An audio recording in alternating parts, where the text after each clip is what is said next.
एबे हमें कुआड बालू। Hello everyone. तो इवनिंग रे काम सारी आमे बाहरी पड़लु टिके बोलिबाकू। आ कोठी को जाउछु चलंतु देखिबा। देखिबारुथबे हमें आसी आम लोकेशन रे भी पहुंची जाइछु। भीतर को पसु पसु आखि मोर लाखी जाउतिला। वाह केते सुंदर भाबरे सब सुसज्जित होइतिला। रंग बेरंगर फूल एवं आलोकमालारे सते कि नववधूटे परि सजेई हेइतिला से जगहटी। सते जमिति एही सौंदर्य को देखि दिन जाकर सब क्लांत आपे आपे अवसान हो जाउथाय। आ एसबू देखि आपण मन तो निहाती प्रश्न उंकी मारुथबो जे एक्चुअली रे आमे आसीचु कुआडे। तो आमे आसीथिलु मो बापांगर पुरातन विद्यालय को। बुझी पारलेनी मु कहूची मो पापा थिले एही विद्यालयर जड़े पुरातन छात्र। आउ आज एही विद्यालयर प्राण प्रतिष्ठा दिवस को 100 वर्ष पूरी जाइछि।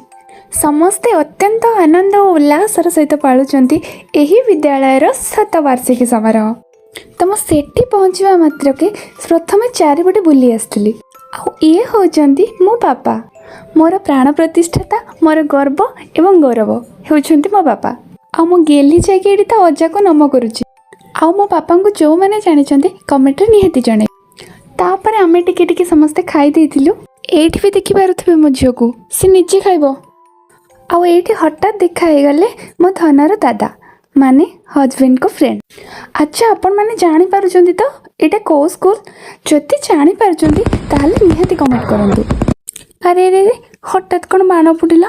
आउ एठी लोकंकर कोन एते भिड़ जानिबा को चाहउचंती कि ताले पार्ट 2 को वेट करंतु। जय जगन्नाथ। Thank you.